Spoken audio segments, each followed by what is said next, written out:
Hello watch enthusiasts and welcome to Watch Chronicler. When a brand decides to commemorate an anniversary, as a general rule, either phenomenal or truly horrendous things come. Perhaps it's the pressure of a time limit, or the excuse to produce something with more freedom than would normally be available, but regardless, the result is very clear across the board. An anniversary which you would be excused to have forgotten is that of the Maurice Lacroix Pontos, which was launched 20 years ago, and one for which a rather remarkable watch has been created. This long-standing collection from Maurice Lacroix has evolved over the years, but of late has taken a bit of a back seat to the more popular and perhaps more in tune with the times icon with its integrated bracelet and sporty feel.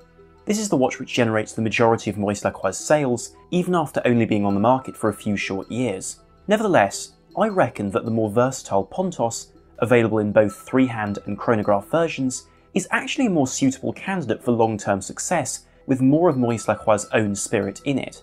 It certainly does seem that those working for the brand agree, given that they've decided to celebrate its 20th anniversary with quite some panache. This is the Maurice Lacroix Pontos Monopusher, a 500-piece limited edition which takes the crowd-pleasing but arguably undistinctive Pontos and gives it a retro-futuristic makeover backed by serious mechanical innovation. Immediately this is a very different animal to the normal watch. The black steel case is less broadly appropriate, the dial leaves behind the arguably fussy, lustrous dials of the rest of the range and replaces it with a darker, more military fumé dial with more than a bit of vintage flair. Then there's the chronograph, which in monopusher configuration abandons overall functionality in exchange for practicality for one specific application.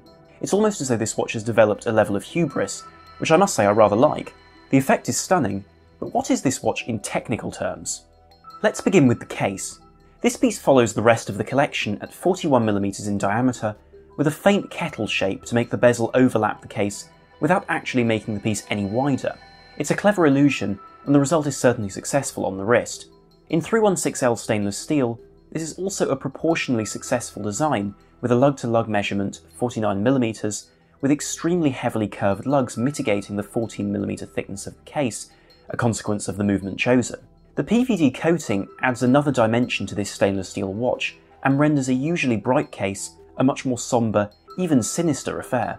Of course this watch isn't cheap, with a price of £3,490, and some might be wondering about the long-term durability of such a finish. Inevitably, I have no real way to test this in the long term, but in some ways, I'd love to see one of these with scuffs, scratches and chips to complete the tough, aggressive look after years of use. If you're enjoying this video, please remember to like, subscribe and comment, and also follow us on Instagram to always know about our videos, podcasts and articles, as well as potential discounts and other information about the watch industry which you deserve to know about. Speaking of that, head over to watchchronicler.com to access the bulk of our content in podcast, video and article form about watches, opinions about the watch industry, information about history, and plenty more for you to enjoy. Returning back to the subject of today's video, what really separates this watch from competitors has to be the detailing. Now, I'll make no secret of the fact that whilst a £3,500 Omega is the bottom end of a production system designed to make watches twice the price, this Maurice Lacroix feels like the opposite.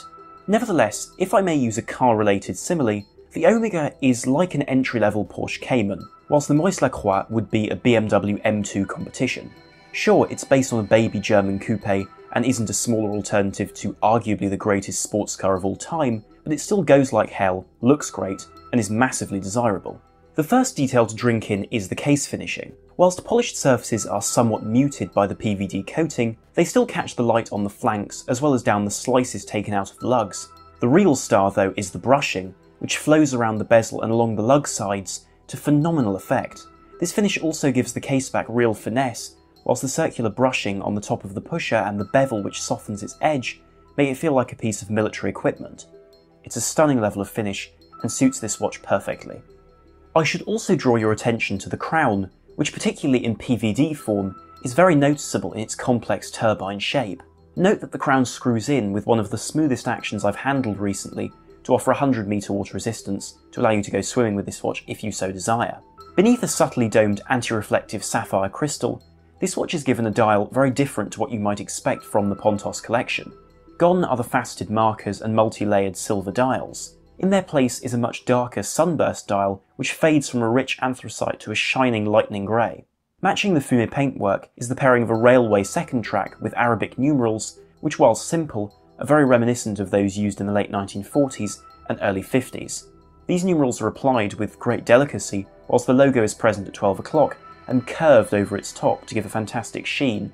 The date appears at 6 o'clock and, thank goodness, doesn't break any serious lines on the dial.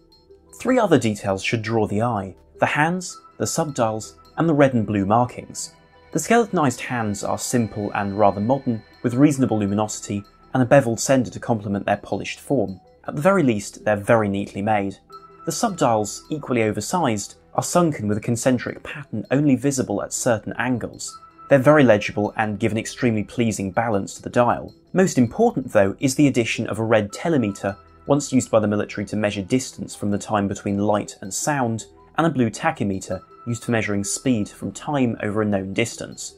Whilst relatively diminutive, these serve to elevate the overall appearance of the watch and are delightfully mirrored in coloured bands on the second hand. But what powers this watch? If you peer through the exhibition caseback, this watch features the caliber ML166, a variant of the Sleater SW500 based on the Veltri 7750, a Swiss classic. Of course, this is a very well-known automatic chronograph movement with manual winding, a cam-actuated chronograph mechanism, a beat rate of 4 Hz, and a very distinctive vertical dial orientation.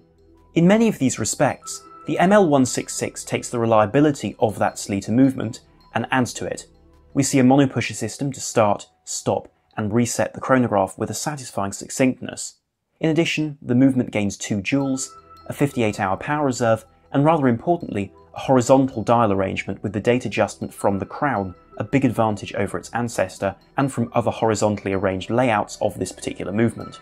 Where decoration is concerned, most surfaces feature perlage or striping, whilst the rotor is elegantly signed with the Maurice Lacroix logo. This isn't a groundbreaking movement, but offers you a complication difficult to produce without compromising everyday reliability in a very useful, very practical package. Also, the pusher action really is superb for all 3 functions which it has to perform. On my 7-inch wrist, this is an extremely comfortable piece, and no doubt would fit any wrist over about 6.5 inches in circumference, and perhaps even smaller. Most of this can be attributed to the strap, which is embossed calf leather, which, bolstered at the lug end, balances the watch rather successfully. Whilst good quality, it isn't the most handsome strap in the world. It has an appealing PVD steel deployant clasp, which is partially based on a very well proven and very widely used design, despite the perlage within the joint. So what's my verdict regarding the Maurice Lacroix Pontos Monopusher?